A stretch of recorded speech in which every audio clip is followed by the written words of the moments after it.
अस्सलाम वालेकुम। आप लोग देख रहे हैं होमियो लर्नर। आज का हम लोग का टॉपिक है सोरा मियाज़म। सोरा मियाज़म होता क्या है, उससे पहले हम देखेंगे कि मियाज़म क्या होता है। एक्चुअली मियाज़म होता है कि कोई भी नॉक्शियस इन्फ्लुएंस, ठीक है, ये एक फंडामेंटल कॉज ऑफ डिज़ीज़ है। ऐसी कोई भी डिज़ीज़ जो कि आप इनहेरिटेड अपने पेरेंट्स से या अपने ग्रैंड पेरेंट्स से आप तक शिफ्ट हुई है, उसको हम मियाज़म का नाम देते हैं। ठीक है, अगर कोई भी पर्सन जो है वो उसके अंदर अगर मियाज़म रन कर रहा होगा तो वो इनहेरिटेड होगा, जो कि जनरेशन टू जनरेशन रन करेगा, उसको हम कहते हैं मियाज़म। ये एक्टिव फेज़ में भी होता है और लेटेंट फेज़ में भी होता है। बहुत देर से भी पता करता है। इसकी 3 टाइप्स होती हैं। सबसे पहले है सोरा मियाज़म, उसके बाद है सिफिलिस एंड देन साइकोसिस।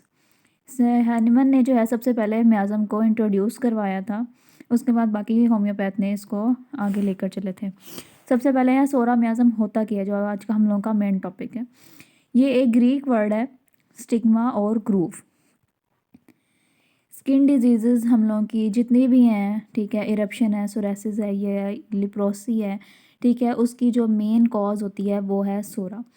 हनीमन साहब ने भी यही कहा कि कोई भी स्किन डिजीज़, कोई भी इरप्शन जो कि स्टार्ट होती है, ठीक है, even single touch, single bandage या कोई भी सिंगल टच या इवन प्रेगनेंसी वगैरह किसी भी स्टेट में अगर आपको स्टार्ट होती है और वो कंटेजियस डिजीज़ से लीड करती है, तो उसका मेन जो कॉज होगी, फंडामेंटल कॉज जहाँ से वो स्टार्ट हो रही है, वो है सोरा। अगर किसी को भी डिज़ीज़ है जो कि फर्स्ट स्टेज पे, तो आप कह सकते हैं कि ये इसमें सोरा रन कर रहा है।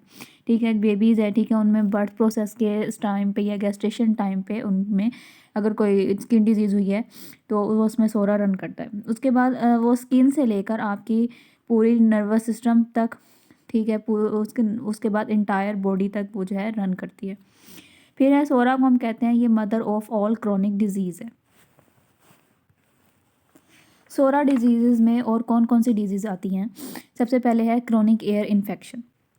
इसके अलावा फ़ीवर हम सोरा डिजीज़ में काउंट करते हैं। फिर है कोई भी एलर्जीज़। फिर ये सोरा का पेशेंट कोई भी होगा वो वार्म कंडीशन में बेटर फील करेगा और वर्स जो होगा उसकी एग्रेवेटिंग टाइम जो होगी वो किसी भी कोल्ड या ओपन एयर में जाएगा तो उसकी सारी सिम्टम्स जो होंगी वो एग्रेवेट हो जाएंगी। इसको हम कहते हैं कि ये सोरा का पेशेंट है। अगर आपने बेसिकली कोई भी पेशेंट आके कहते हैं कि मुझे हीट से रिलीफ मिलता है, तो वो सोरा का पेशेंट हो सकता है। फिर है कॉमन फीचर्स जो होते हैं वो सोरा में क्या कुछ होते हैं। एक तो वो हाइपर सेंसिटिविटी और दूसरा है डेफिशिएंसी। हाइपर सेंसिटिविटी किसी भी चीज़ से हो सकती है, उसकी मेंटली या फिजिकली, या डेफिशिएंसी मेंटली या फिजिकली हो सकती है। हाइपर सेंसिटिविटी जो पेशेंट होता है वो नॉइज़, लाउड म्यूज़िक से बहुत ज़्यादा होता है। ठीक है, पहला पेशेंट जो है ये मेंटली, इसको कहते हैं कि ये बहुत अच्छी कंडीशन होता है, मेंटली बहुत ज़्यादा रेस्टलेस होता है और चिड़चिड़ा पेशेंट होता है। ऐसे लोग जिनको रात को बहुत ज़्यादा भूख लगती है, ठीक है, और स्ट्रेस में ऐसे लोग बहुत ज़्यादा खाना खाते हैं। ठीक है, किसी भी एंजाइटी की कंडीशन में ऐसे लोग बहुत ज़्यादा रात को उठ के फ्रिज देख रहे होते हैं कि हमने क्या खाना है। रिलीजियस अफेक्शन बहुत ज़्यादा होता है। फियर होता है हेल्थ की कंडीशन में, पॉवर्टी की कंडीशन में बहुत ज़्यादा ऐसे लोगों को खौफ होता है। एंग्री होते हैं, लेकिन जब एंग्री होते हैं और सो जाते हैं गुस्सा करने के बाद तो इनको बहुत अच्छी नींद आती है। ठीक है, और जब रोना धोना ख़त्म कर लेते हैं तो ये एक बेटर कंडीशन में चले जाते हैं। सोरा का पेशेंट जो होता है वो बहुत ज़्यादा कीन गुड ऑब्जर्वर होता है। ओवर सेंसिटिव जो होता है वो लाइट या साउंड या किसी भी स्मेल की वजह से उसको एग्रेवेशन होती है। फिर है डेफिशिएंसी। डेफिशिएंसी जो है वो उसको इमोशनली भी हो सकती है और फिज़िकली भी हो सकती है। सबसे पहले हम देखेंगे कि ये इमोशनली जो है डेफिशिएंसी वो किस तरह से होती है। कि इमोशनली जो है वो डीप फीलिंग ऑफ इन्फीरियरिटी में जाता है। उसको लगता है कि वो दूसरे लोगों से बहुत ज़्यादा इन्फीरियर है, एहसास कमतरी का शिकार हो जाता है। जैसे लाइक कि कोई बिजनेसमैन है, ठीक है, उसको अपना काम करने के लिए भी किसी न किसी की मीटिंग की या किसी अपने कोलीग की, ठीक है, अब चाहे वो कोई बहुत ज़्यादा इंटेलिजेंट पर्सन भी हो लेकिन फिर भी उसको ज़रूरत पड़ती है। इसी तरह साइंटिस्ट, लेक्चरर वगैरह ऐसे बहुत सारे लोग, उनको अपना काम करने के लिए जिसको दूसरे की ज़रूरत पड़े, ये लोग बहुत ज़्यादा इमेजिनरी वर्ल्ड में होते हैं अपनी इन्हीं फीलिंग्स की वजह से। ठीक है, इस ऐसे लोगों को कहते हैं कि इनमें शिज़ोफ्रेनिया होता है। ठीक है, ये ऐसे लोग, सोरा के पेशेंट जो होते हैं, उनको अलहदा रहने का बहुत ज़्यादा शौक़ होता है। वो अलहदा रहना चाहते हैं। अगर किसी वो सोशल गैदरिंग में भी हैं तो वो बैक पे होते हैं, क्योंकि उनको फियर ऑफ रिजेक्शन बहुत ज़्यादा होता है।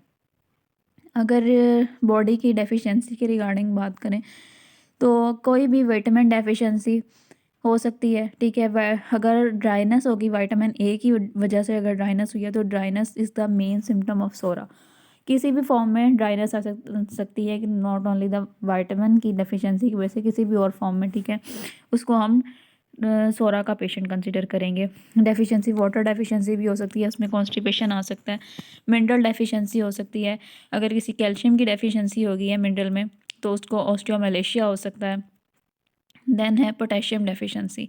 पोटेशियम डेफिशिएंसी होगी तो एसिड बेस बैलेंस हो सकता है, ठीक है, और कार्डियक डेफिशिएंस हो सकता है। फिर है आयोडीन डेफिशिएंसी। आयोडीन डेफिशिएंसी होती है तो गोइटर का डिजीज़ काज होती है। फिर है फेरम डेफिशिएंसी। फेरम डेफिशिएंसी में anaemia. And then zinc deficiency. Zinc deficiency में डर्माटोलॉजिकल इश्यूज़ बहुत ज़्यादा कॉमन काउंट होते हैं। उम्मीद करती हूँ आपको आज की हमारी छोटी सी वीडियो अच्छी लगी होगी। कमेंट में ज़रूर बताइएगा आपको कैसी लगी। Thank you.